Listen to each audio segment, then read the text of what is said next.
Your reviews go out and they tell a story about you.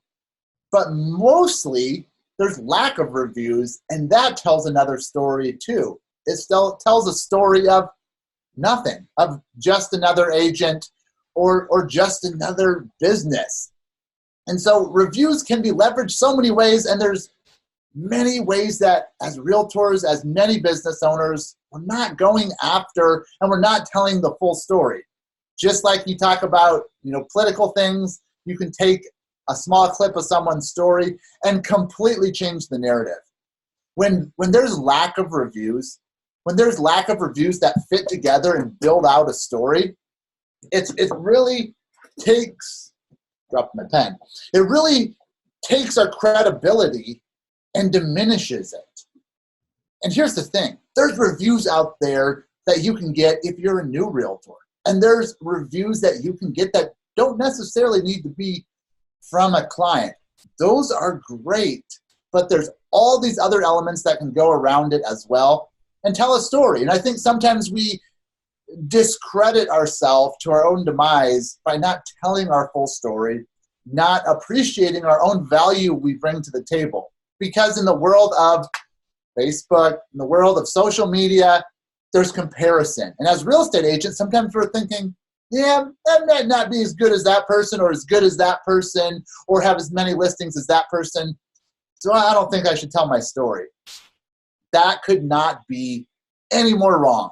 That is a terrible way of thinking because we take away the most important aspect of ourselves, our identity, and we cover it up. We try to hide behind maybe a brokerage logo. So today we're going to look at ways that you can not only use reviews to get listings, but gather reviews and have it be an evergreen system that continually brings in listings and that you can add to the momentum. Reviews will give you momentum, will tell your story when you're not there to tell it. And in the world of real estate, the world of internet, the world of social media, there's people right now reading your story that are not getting the full story and that you have no idea they're reading your story. And so here's what I like to say. If you're not telling your story, others will tell it and they will not do it justice. That is for the internet's telling your story today. That's like when you, Joe, I liken it to when you first start dating someone and you Google them and you just get these bits and pieces of their criminal past. Whoa. What did you do in Cuba? No, not me. I have a perfectly pious record. No, I'm talking about the people you Google. Oh, they weren't in Cuba. Yeah. This is an American. Okay, that's going to be, again, if you're a real estate agent, people Google you and pull up your criminal record. Yep. Oh. What they do pull up, though, matters. And so I'm going to share my screen here. I tried to gather the top areas that I see agents fail. And here's the thing. Most of the time, the areas that we're failing are small things that bring big results. But I'm going to really show you how you can gather listings, or not listings, yes, listings, but reviews first. Tell your story and be credible. And go in there with confidence. Know what the value that you bring to the table and close the deal. So we're going to talk about this in 4 steps. How you can literally leverage reviews into listings. There's a direct connection between the two. And when you make that connection, that's when things start to happen. Number 1, you want to collect reviews. That's the first thing we're going to cover is how you can collect reviews, even as a new agent or as an agent who's been in the business for decades. How you can leverage those reviews. You have to be strategic with leverage. We all know leverage is about positioning. And when you position your reviews in the right spot, it's much easier because you have that leverage to win new listings. Post the reviews, where you can put them, how you can put them there, and where they will give you the most traction. And then how you can present your reviews, how you can take your reviews, build them into your presentation, build them into your story.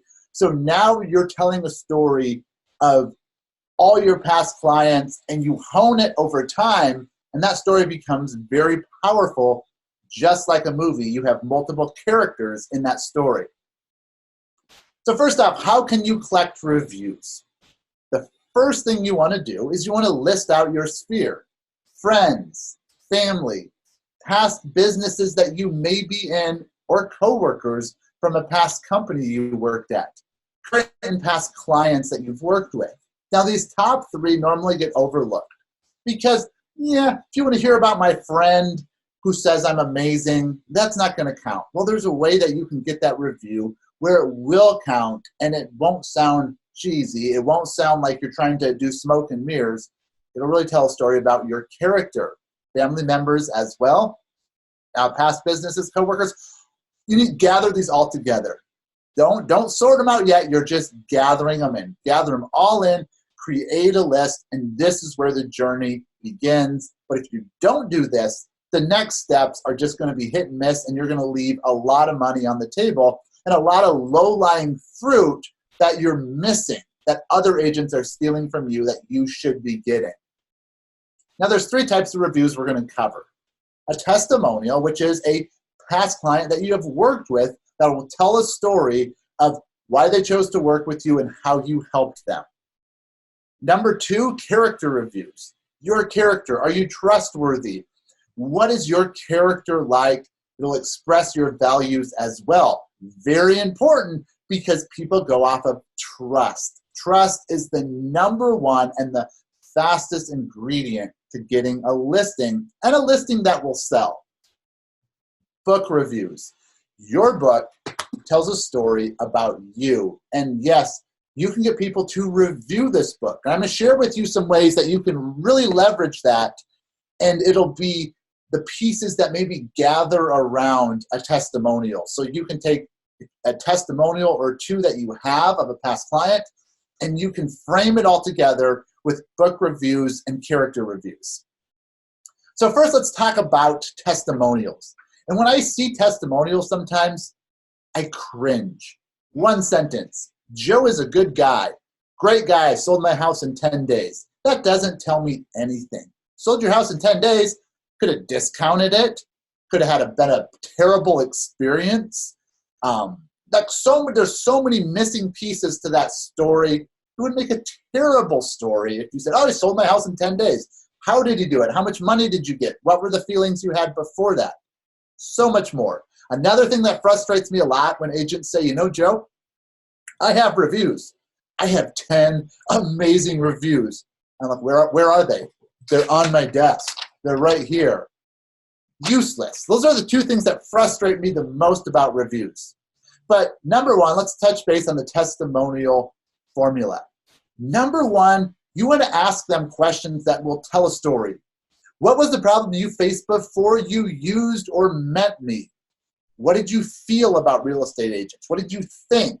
They'll say, you know, I thought every real estate agent was terrible. I felt like they were trying to take advantage of me. They were hounding me on the phone. That's a very important part of a review because many others will and have been feeling that same way. What happened when you worked with me or met me? They'll say things like, I thought you were a little different. And you made me feel comfortable, which I wasn't used to from real estate agents. What you started to do made me think differently about agents. And then how did you feel about the service? And they'll say how they felt after they did a transaction with you, about the service and how much you helped them. And then what's the future look?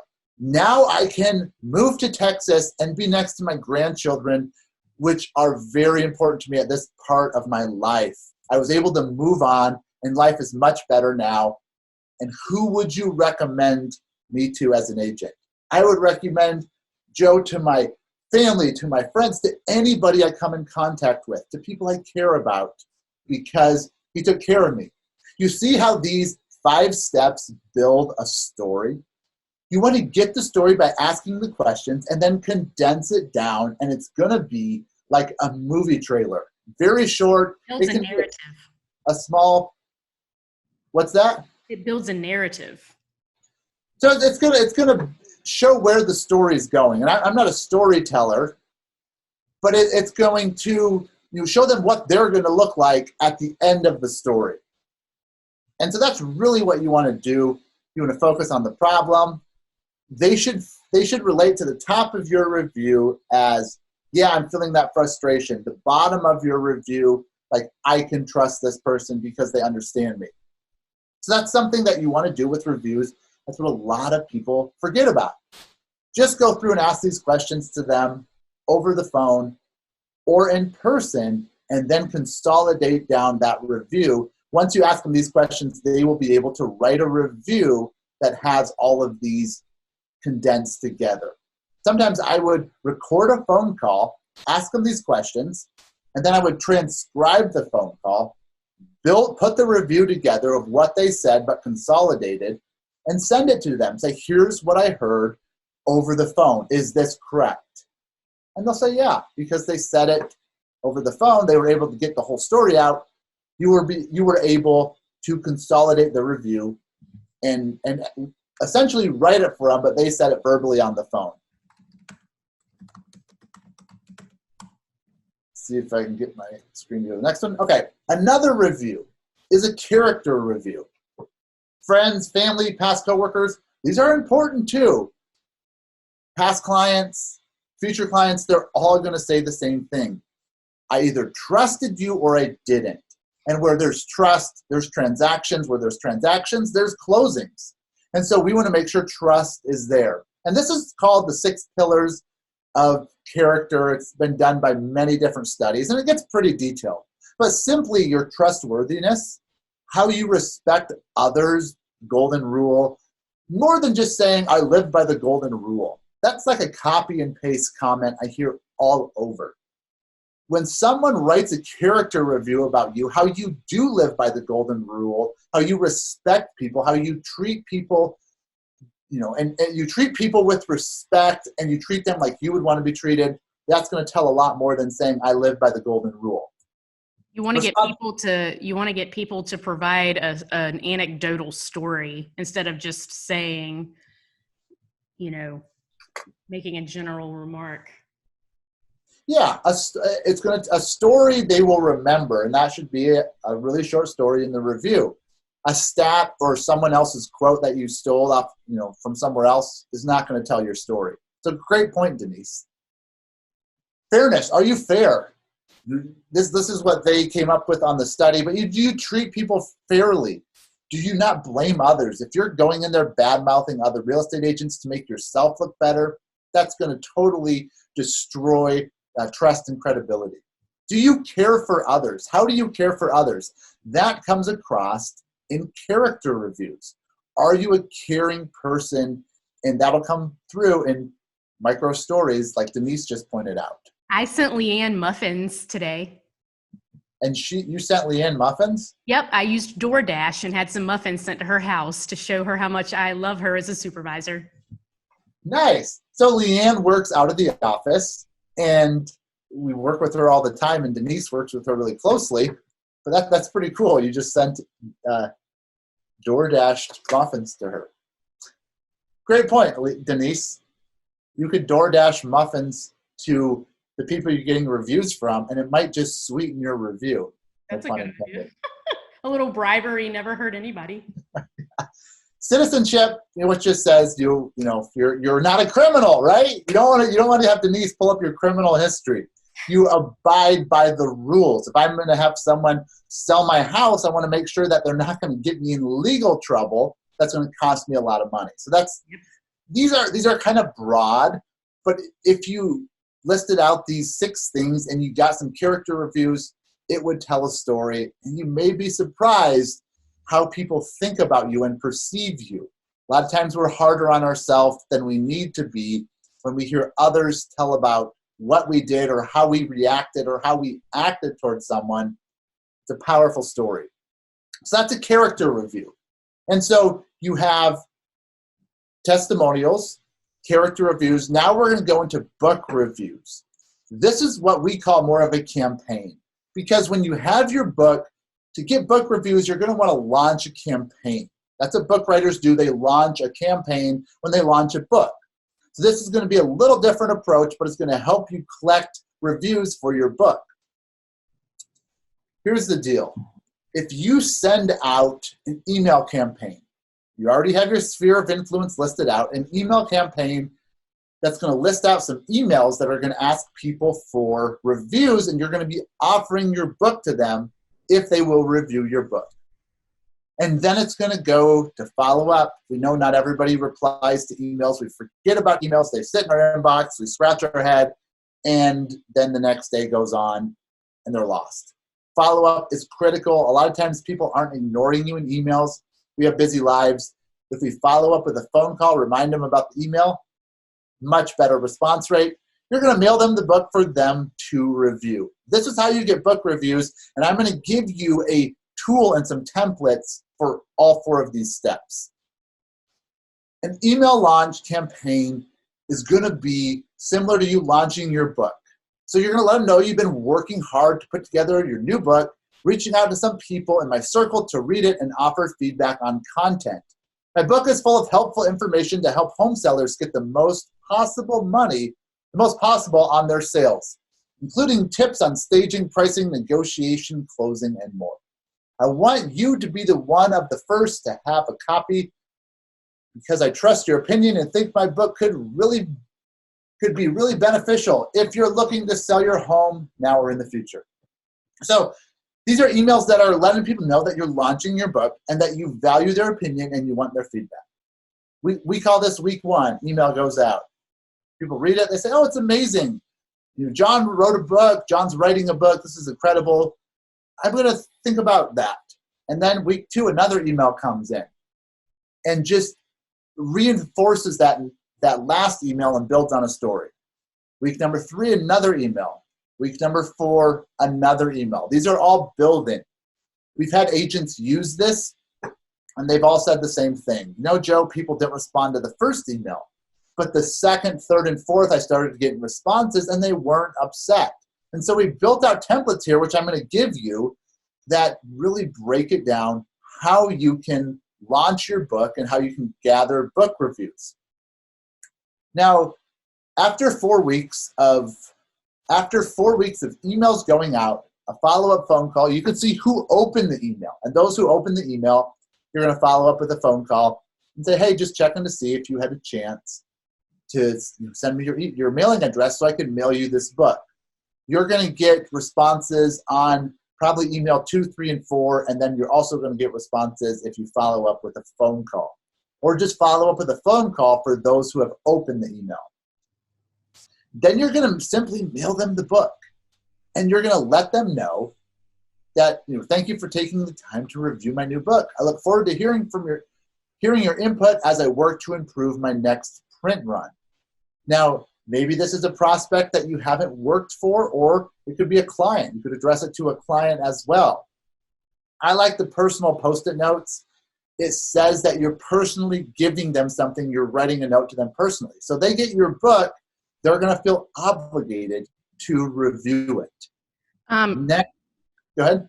I just wanted to ask whether you think it's better to send a book for review purposes to someone that you have worked with and who might have read the book before because they were working with you, or send it to a Sphere member that you didn't necessarily work with and say, hey, I need book reviews, or both?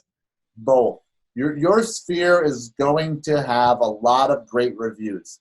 Anybody can review this book. Okay. And review it, yeah. So I would recommend, that's a good point, Denise. Recommend the whole sphere, your whole sphere of influence. Send it out. Those who respond, engage with them, follow up with them, send them the book. So, hopefully you have at least 10 books going out, 10 or 20 books going out to your sphere for people who have had agreed to review it. Mm-hmm. Then you're going to follow up to really make an ongoing impact. And so they do read the book and they do give you a review. Now, here's a way to follow up as well. You're going to call them, of course, and text.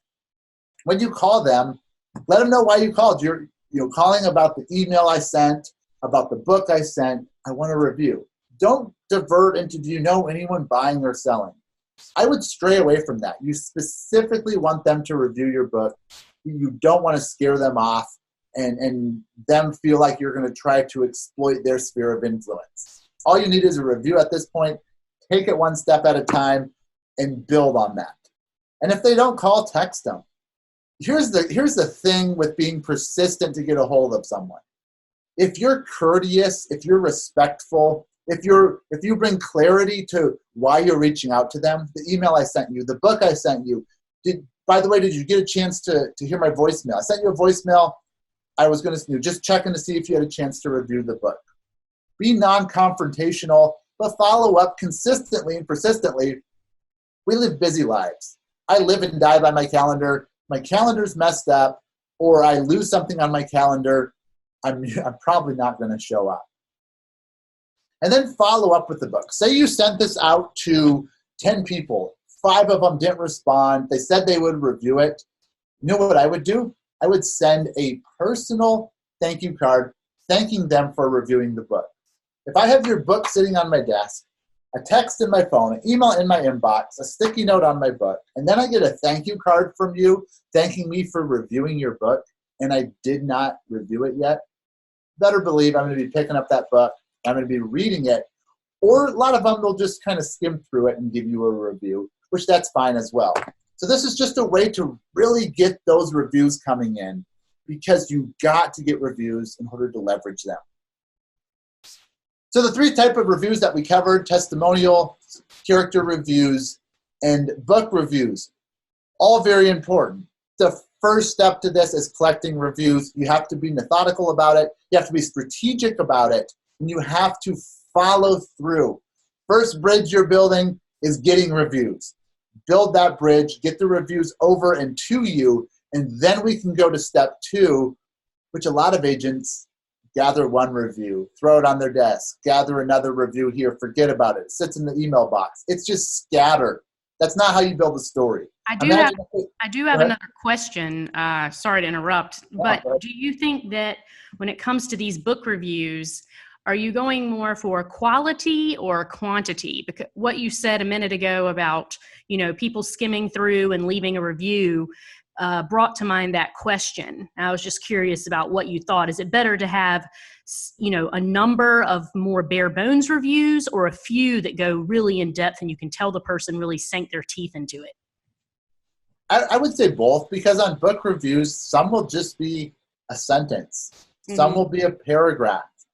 And the one-liners work good as well. And if someone gives you a review and it's too bland, it's too boring, ask a couple questions. And as you ask questions back to them, maybe in an email, you can build that review out as well. But I usually like to see a collection of them, or extensive ones and shorter ones as well. And you'll find that you can pull a sentence out of longer ones, and it makes a perfect book review on a banner ad where you just have enough room for maybe 7 to 10 words. So yeah, I would just gather everything you can and get them engaged and get them to give you reviews. And then if you feel like you want more of an extensive review, go back and ask them some questions about the book, or just call them up and ask them questions. I'm a big fan of that. And write down what they say, and then send them the book review, built out a little bit more, and say, hey, this is what we talked about on the phone. Is there anything you'd want to change on this? Many times they'll say no. And here's the thing. A lot of times people are going to be just lazy about it because they have so much going on. And so if you can ask them questions and have a conversation to build a review, that might be a good way to approach it as well. But once you have your reviews, you have your reviews, don't throw them in your desk. Don't throw them away. We have to use them. Here's the thing. You want to leverage your reviews to create brand advocates, people who will go out of their way, look for opportunities for you, not because you're pushy, not because you're calling them up every week and saying, do you know anyone looking to buy or sell? Because you've built yourself into their story, and you've built them into your story. You've essentially built a interpersonal relationship. If it's someone that's just a past client, that's going to motivate them to look for opportunities for you. No one likes the pushy, multi-level marketing type person that's always out there asking people if they can be a client. So how do you do this? How do you create brand advocates with your book? Here's the thing. You got your reviews. You've had conversations with your sphere of influence and past clients. Now what you want to do is you want to insert those reviews into your book. The back cover of your book, the inside cover of your book. Heck, maybe you throw a short one on the front cover of your book. Put these reviews in your book, and then you're going to build their story into yours. Now it's on paper. Now it's official. They are part of your story. They are part of your brand, and they're going to feel that way, especially when it's in the book and when they know it's in the book. And then step 2, you're going to give them a couple copies of the book. So now you're going to send them maybe 2 or 3 copies of the book and say, thank you so much for your reviews. I have it here on page 2. I hope you're proud of it. And if you know of anyone looking to buy or sell, please pass this book on to them. So that's a good opportunity to now ask them to pass out the book. We have a question from the audience. Jeff Miller asking, the Book Builder app doesn't give the option. I think he might be referring to putting a review on the front. Is that correct, Jeff? I'm not sure if that's what he meant. Okay, that is what he meant, to put a review on the front. Is that something that the app offers? The app does not offer that at this point, but you can call your success coach or support, and they can arrange for what we call a custom cover, and you could put a review right on the front. But once you have that review once you have that review in your books, you want to give them to the clients who put their reviews, who gave you their reviews. What's going to happen is they're going to pass out your book. You want your book to go into circulation, not just throwing them out of the back of an airplane. You want them to go to specific people who are your brand advocates, who are not only going to hand the book out, but say, you know what, I recommend Jeff. Here's his book. And then when their friend gets the book, they're going to open the book and they're going to see, wow, they actually really appreciate and really vouch for Jeff because they wrote a review in here for him as well. That's going to carry so much more weight than just a generic book or just someone recommending you. This is how you create brand advocates. And if you sent out 10 to 20 books, gave them to your sphere, then maybe you multiplied that to 30 to 90 books. You gave them each 3 copies that put the reviews in. That's when you start getting listings. Maybe you get 4 listings from this. I don't know what for sure is going to happen for you in your market with your sphere. Your sphere may be different size, your market may be different, but NAR, National Association of Realtors, and many other organizations have done this study that there is low-lying fruit right in your sphere of influence that you're missing out on. I think NAR said 75% of home sellers or buyers would refer their agent or use their agent again, but only 12% do. This is how you really capture that low-lying fruit. And if you get 4 listings at an average price of $7,500, maybe you double side one of them, you get 30 to 40 grand from your book. Your book is a great way to tell your story, but your book is there to get you listings and make you money. Here's the thing. It's not going to do anything on your desk unless you have a freeway going right by your desk. And it's not going to do anything if you don't give it out. So you have to give it out, but this is essentially the best way to give it out. When you give it to your sphere and then you adopt your sphere's story into your book, what that does is it'll adopt your sphere. So you could have 200 people in your sphere, but what if you connected with 10 or 20 in there and they each had 200 people in their sphere? You could have a couple thousand people in your sphere, and this is a great way to do it, to get them to be part of your story before you start doing that. Now, you're going to want to use these reviews online as well. And here's a couple ways to do that and really obtain valuable real estate that's right online. You can post these on your Authority website.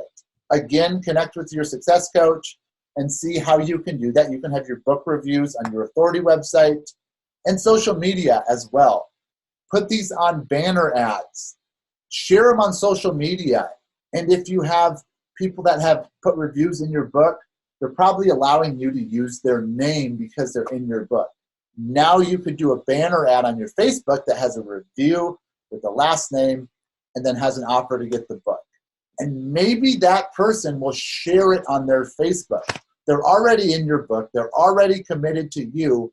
What if you could get people in your sphere to share your ad, your offer for a free book on their Facebook page? Great way to really grow your sphere. A couple other ways you can use this is Google My Business, Facebook, your business page, and even Yelp. Here's the thing. Any platform that you can get a review on online. Yes, Zillow, Realtor.com if you sold their home. But all these other platforms, if you can just get people to give you a review, it's really going to help you tell your story online. And you're not saying, I'm amazing, I'm so awesome. No. It boosts your visibility when people just Google your name, the more places you show up. Totally. And instead of pulling up your criminal record, they're pulling up reviews. No. They're pulling up reviews instead of nothing. And like Denise says, it's going to help you rank online. So now maybe the first 2 pages on Google are full of reviews, 5-star reviews.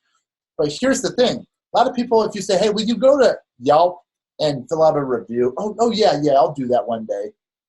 If you're lucky, less than 1% will do that, and they'll just type in a sentence. Joe's a great guy. That's cheap, and that is not tell a story. Anne Marie would like to know, she didn't think that Yelp advertises realtors, but I believe they advertise all kinds of service, people in service industries. Last I checked, they did. You may have even some local platforms in your city or state. Make a list of all the places you can fill out reviews, and then just make a small afternoon of it once you have your reviews. Yeah, Robert says Yelp is good for real estate. But here's the thing. This is how you can get people to post their review. Take the review that they gave you that's in the book, put it in an email with 3 links below it, 3, 4, 5, however many, of where they can put that review in, and ask them. Thank them for the review they provided, and ask them to post it to these platforms, because you can't do it. You need them to do it.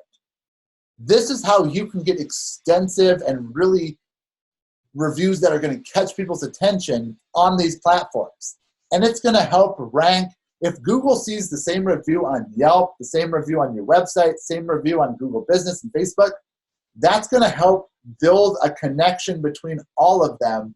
And Google loves that. Google loves seeing relevant information on different platforms. So it's going to help you rank, it's going to help you tell your story, and it's going to fill up the first couple pages on Google. People do Google you. They get your book, they hear your name, they see your sign, you meet them in person, they Google you. I just met with speaking of politicians, he was a politician in our state, and he was a bigwig. And I got to meet with him. And the first thing he said, I didn't know much about you, so I Googled you. And he pulled up all these things about the books. And I was kind of caught off guard, and then I laughed, and he said, yeah, I Google everybody before I meet them. So your prospects, your clients are doing the same thing. You got to be telling your story. If you're not telling your story, someone else is, and it's costing you listings. Tell a story. This brings us to step 4. When you present your reviews, you want to tell a story. How do you present your reviews? So first of all, we talked about collecting your reviews, all the 3 different kinds you can collect, and then posting your reviews online. And now let's talk about how you can present your reviews.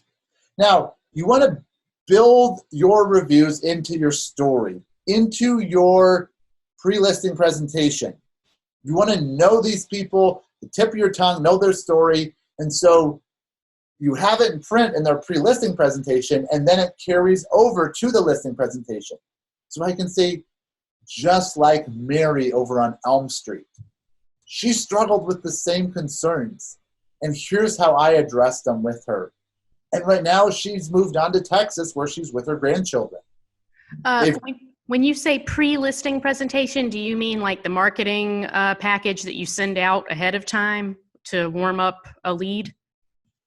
Yeah, so before a listing presentation, pre-listing packet, pre-listing presentation. I call it a pre-listing presentation because essentially you're telling them some of the same information that you're going to tell them in your listing presentation. Mm-hmm. Anytime agents confuse it, they say, I got to have something new and different. Here's the thing, we live busy lives. I want to see the same stories online. I want to hear the same stories in your pre-listing presentation, and I want to hear the same stories in your listing presentation because it's going to help me absorb the whole story. Sounds boring to us because we're saying it every day over and over. But here's the thing. The more we say it, the more people listen, and the more it concretes it in their mind. And it starts to flow more fluidly and naturally. So we want to memorize these reviews and use them in pre-listing presentation, listing presentation, and print brochures. These reviews should be used everywhere. This is how you're going to present your reviews to clients. You hand them a brochure. You hand them a book. You do a listing presentation. You mail them a pre-listing packet. All those things are presenting something to them, and your reviews should be in there to tell your story. These are essentially the 4 steps of reviews. Collect the reviews. Leverage the reviews by getting them in your book and then getting those clients to be part of your story.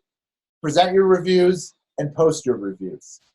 If you do this, you're on the top 1% of agents because most agents don't do this.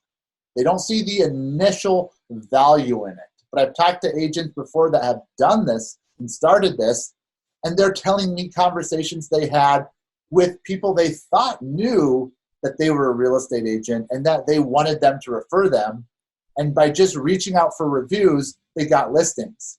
Then they got reviews. Then they were able to leverage the reviews. And we got to follow through with presenting the reviews and posting the reviews as well. So any questions? This is where we open it up and talk about what you have for questions. We have a question from Steven who wants to know, do you have to get people to sign any kind of disclaimer or right to use whenever you get a review from them, and I guess when you intend to post it online? You could. If you have an email going back and forth saying, here's a review, and let them know what you're going to do with it. People post reviews online. I've never had an issue with it unless it's going out in like a huge national campaign. Then there is disclosures that have to be, or non-disclosures or disclosures that have to be signed, and there's more complicated things. But for real estate agent, no. Get the listing. Maybe you have an email dialogue going back and forth, and you want to slowly build on this. I wouldn't go in there and say, hey, can I get a review? Because I want to post it all over the World Wide Web. A lot of people will it'll make them panic. I don't know. If you slowly get the review, slowly take the steps, just like building a relationship, you're going to bring them over to your side, turn them into a brand advocate. And you don't have to worry about trying to hijack their sphere of influence. They'll do it naturally. If I'm part of your story, if I vouched for you, I'm committed to you, I'm going to tell your story and I'm going to refer you to friends and family. Couple more questions. Kristen, our friend Kristen Garnett, is asking if we can send a copy of the email campaign scripts that you used. And I think those will come with, don't you get we send a recap of the event, it'll be there, but. Yep, I just finished putting these together. And so I'm going to send it out with the recap of the event. So take these templates, change them, make them your own. Where I see agents drop the ball most of the times, they send one email and don't follow up, and then they think no one wants to give me a review.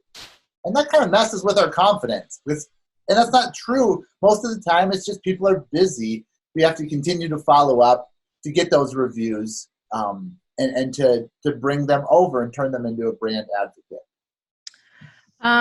We have Stephen asking, should you use the person's first and last name? I would think yes. I mean, as long as you don't have their physical address and phone number and a bunch of other identifying information.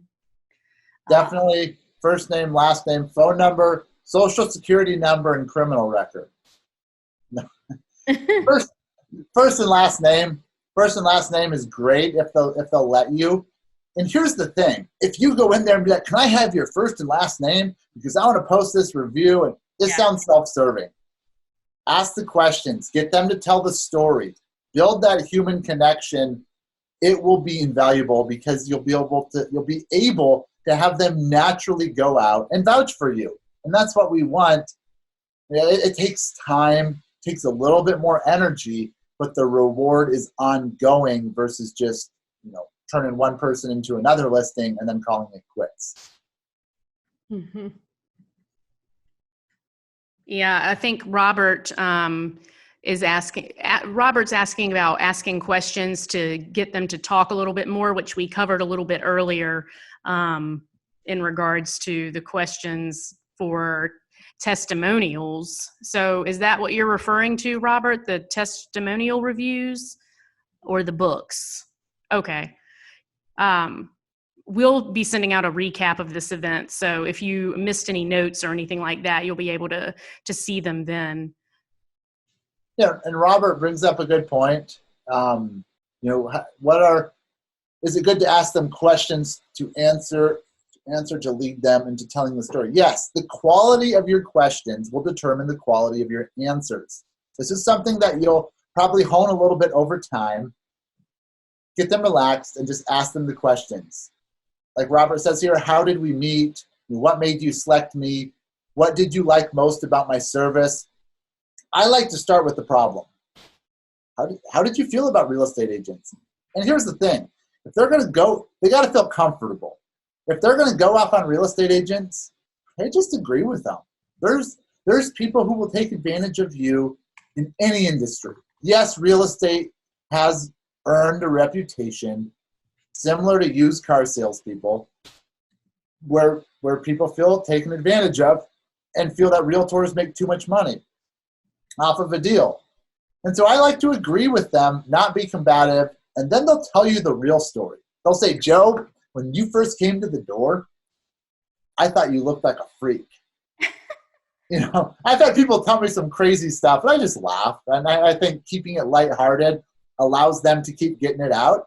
And I'm like, yeah, I judge people all the time. I mean, if someone showed up to my door with a hammer and the last person who showed up to my door with a hammer tried to beat me with it, if you show up to my door with a hammer, I'm going to be locking the door and going for cover. And so they told me things like, you look like that last realtor who was a real piece of, they used some different words. and I just laughed. And they said, but then as you started talking, you knew so much more about my house. And I got your book. And so that's what I want them to tell in the review. And it's going to be longer, and it's going to slowly get shorter as you talk to them. Jeff Miller is wanting to know, what about using a questionnaire of questions and sending that out, and then just when you follow up, filling in the gaps that way? It seems like a good idea. Yeah, you could do that. I personally like the human connection side of it.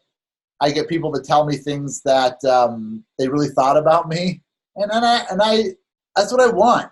Mm-hmm. So sometimes it takes a conversation of banter back and forth versus just, here's a questionnaire, fill it out. I mean, I get questionnaires from my doctor, from places I visit, from my wireless carrier, from my internet carrier, who I absolutely hate because they've been to my office 25 times in the last 6 months. So I get questionnaires a lot. I like the personal interaction. I do find that people will say more interesting things when they're talking candidly, instead of looking over a questionnaire and putting thought into each answer. Yeah. So here's what you could do. I like to do this, is get them to record a phone call. You have to ask them. Mm-hmm. And so as I'm talking to them, say, hey, can I ask you some questions for a review? And I'm just going to record this for my personal notes. Mm-hmm. And then I got to start talking to them again to get them to relax. And it's all being recorded. So maybe it's a 20-minute conversation, but then I can take it, rev.com, 10 cents a minute, have it transcribed pretty close to what they said. I can build out a review. of what they said and just get something that's going to really be a masterpiece for me and it's going to live on for my entire business. You have to think that way. These aren't short-term wins. These are things that are continue to give you business. I can build a review, then I can send it to them, and I can say, hey, here's what I gathered out of our conversation. Is there anything on here you would like to change? And they'll say yes or no, and then you have it. You have an amazing review that most people will never give you unless you guide them and help them, to get the review. That's it doesn't how have to be a masterpiece either, because then if all of your reviews are expertly written, they're not going to seem authentic. So, you don't have to make them all sound perfect and flow perfectly and all that. Yeah, Denise is a writer, so she's the Jedi of writing, and I'm not. But yeah, so coming from me, that's a big deal. You want people to sound like themselves, and not everybody is a writer, obviously. Obviously, I'm the writer. That was pointed at me, but yeah. So keep it candid, keep it real, and if they say when Joe showed up at my door, I thought he was the last guy who Scout yelled cookie at me. salesman. Yeah, well, I've been called a lot of things. I had my book. I've been called a Mormon. I've been called they thought I was a Mormon with my book. I was like, no, but I'll sell your house. I won't sell you a new religion. So yeah, it's interesting to really hear what people think. Here's the thing: they have to feel comfortable with you to give you a real review, and then then after that, I found they're happy to use their full name because they've become part of your story and you've built trust and rapport with them. Okay. Well, if you go through the process and you have any issues or things come up, you can reach out to us and say, hey, here's the hurdle I had. Here's the objection I had. The monsters are usually in your head. People are happy to help and happy to be part of your story. You just have to get out there, make the connection, not jump the gun and sound self-serving. Build slowly, gather the reviews, and then you'll use them for the lifetime of your business. All right, and this will be recorded as well. And so you can go back and send out the recording with the email templates. And so you'll have everything. If you have any questions, we're here to support you any way we can. Anything else to say, Denise?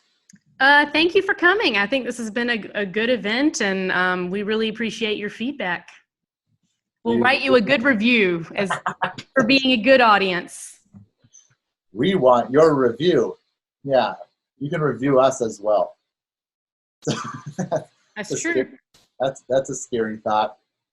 But this is what, our sixth live events?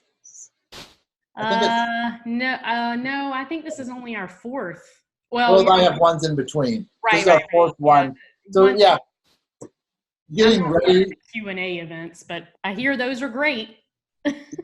We're getting Denise ready for her political career because everything is on camera and live. Can't take it back. Nope. So this is good preparation for me. Definitely. I usually put my foot in my mouth, but when I'm on camera, it looks weird if my foot's literally in my mouth, and so I don't do that anymore. This is good training. I agree. Great. Well, thanks everyone for showing up. There you have it. We'll send you the recap. If you have any questions, feel free to reach out to us. If not, we'll see you next Tuesday, same time, same station. Don't miss what we have for you next. Coming to a theater near you. Have a good day.